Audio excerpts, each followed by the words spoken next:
வணக்கம். தங்கம் இப்போ பாத்தீங்கன்னா ஒரே பரபரப்பா இருக்கு. திடீர்னு விலை ஏறுது, அப்புறம் திடீர்னு இறங்குது. என்னதான் நடக்குதுன்னு ஒரு பெரிய குழப்பமே இருக்கு இல்லையா? இன்னைக்கு இந்த தங்கத்தோட மர்மமான ஏற்ற இறக்கங்களுக்கு பின்னாடி என்ன காரணம் இருக்குன்னு நம்ம ஆழமா பார்க்க போறோம்.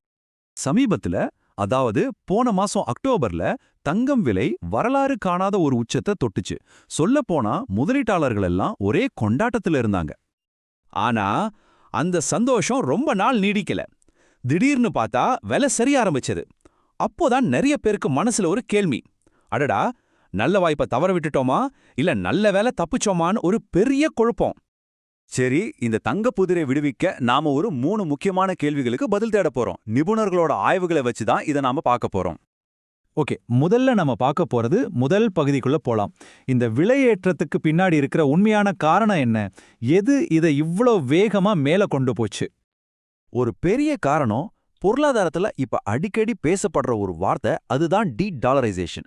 சிம்பிளா சொல்லணும்னா, உலக நாடுகள் வர்த்தகம் பண்றதுக்கும் பண பரிவர்த்தனைக்கும் அமெரிக்க டாலரை மட்டுமே நம்பியிருக்கிறத குறைக்கிறாங்க. அதுதான் இது. இது வெறும் ஏதோ ஒரு தியரி இல்ல, இதுக்கு நிறைய ஆதாரங்கள் இருக்கு. ஜேபி மார்கனோட ஒரு குறிப்புல சொல்றாங்க பாருங்க. மத்திய வங்கிகளோட அந்நிய செலாவணி கையிருப்புல டாலரோட பங்கு கடந்த 20 வருஷத்துல இல்லாத அளவுக்கு குறைஞ்சிருக்கு. அமெரிக்காவோட கழுவுல சந்தையில வெளிநாட்டு முதலீடும் குறைஞ்சிருக்கு.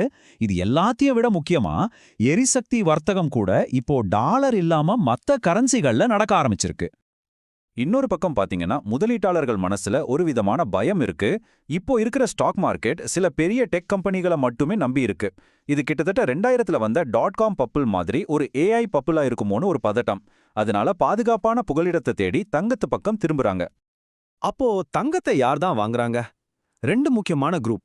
ஒன்னு, நம்மள மாதிரி சில்லறை முதலீட்டாளர்கள். ஐயோ, இந்த வாய்ப்பை விட்டுறக்கூடாதேன்னு ஃபோமோல கோல்டு இடிஎஃப்கள்ல பணத்தை போடுறாங்க. இன்னொன்னு, உலக நாடுகளோட மத்திய வங்கிகள். அவங்க இந்த வருஷத்தோட முதல் பாதியில தங்கத்தை வாங்கி குவிச்சிருக்காங்க. இது மட்டும் இல்ல, அமெரிக்காவுக்கு உள்ளேயே கடன், நிதி பற்றாக்குறை, அரசியல் ஸ்திரத்தன்மை இல்லாததுன்னு ஏகப்பட்ட பிரச்சனைகள். இதெல்லாம் டாலர் மேல இருந்த நம்பிக்கையே அசைச்சு பாக்குது.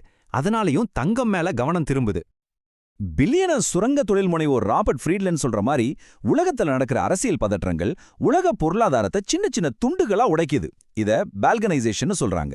இதனால சப்ளை செயின் பாதிக்கப்பட்டு எல்லா பொருட்களோட விலையும் ஏறுது, ஒரு நிலையற்ற தன்மை உருவாகுது. ஓகே, இவ்ளோ விஷயங்கள் தங்கத்துக்கு ஆதரவா இருக்கு. அப்போ இந்த விலையேற்றம் இத்தோட முடிஞ்சிடுச்சா இல்ல இன்னும் மேல போகுமா? வாங்க அடுத்த பகுதிக்குள்ள போகலாம். கணிப்புகள் என்ன சொல்லுதுன்னு பாப்போம். பெரிய பெரிய நிதி நிறுவனங்கள் எல்லாம் தங்கத்தோட எதிர்காலம் பிரகாசமா இருக்குன்னு தான் சொல்றாங்க.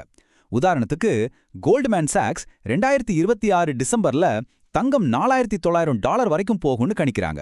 அதே மாதிரி ஏஎன்இசி வங்கி 2026 மத்தியில $4600 தொடுன்னு சொல்றாங்க.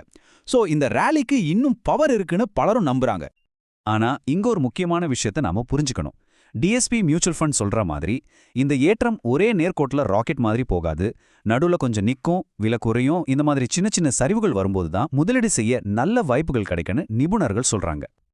இது எல்லாமே சரி. ஆனா உங்க மனசுல இருக்கிற முக்கியமான கேள்வி இதுதான். நான் இப்போ என்ன செய்யணும்? இதுக்கான ஒரு உத்தியை தான் நாம இப்போ 3வது பகுதியில பார்க்க போறோம். சரி, வாங்கலாமா இல்ல விற்கலாமா? 2 பக்கமும் பார்ப்போம். நீங்க வாங்கணும்னு நினைச்சீங்கன்னா இப்ப வர்ற விலை சரிவு ஒரு நல்ல செய்தி. விலை குறையும் போது வாங்குறது ஒரு நல்ல வாய்ப்பு. ஏன்னா விலை ஏற ஏற நம்ம பாதுகாப்பு குறையும். ஒருவேளை நீங்க விற்கணும்னு நினைச்சீங்கன்னா விலை நல்லா ஏறும்போது விற்கிறது புத்திசாலித்தனம். குறிப்பா 3860லிருந்து $4200 ரேஞ்சில உங்க போர்ட்ஃபோலியோல தங்கம் அதிகமா இருந்தா படிப்படியா லாபத்தை எடுக்கலாம். சோ இந்த தினசரி விலை ஏற்ற இறக்கங்களை எல்லாம் தாண்டி இதிலிருந்து நாம எடுத்துக்க வேண்டிய முக்கியமான விஷயம் என்ன? முதலீட்டுல ஒரு முக்கியமான தத்துவம் இருக்கு. அதாவது, ஏற்ற சந்தைகள்ல நாம பயணிக்கணுமே தவிர, அது எப்போ உச்சத்துக்கு போகும், எப்போ சரியும்னு துல்லியமா கணிக்க முயற்சி பண்ண கூடாது.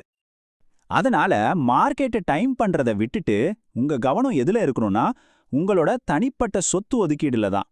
அதாவது உங்களோட நிதி இலக்குகளுக்கு எது சரி, எவ்வளோ முதலீடு பண்ணணும்னு நீங்க ஒரு பிளான் வச்சிருப்பீங்க இல்லையா?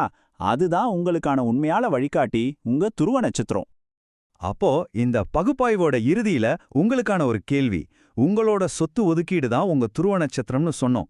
நீங்க உங்க திசைக்காட்டியை சரி பார்த்தீங்களா? உங்க முதலீட்டு பயணம் சரியான திசையில தான் போகுதா?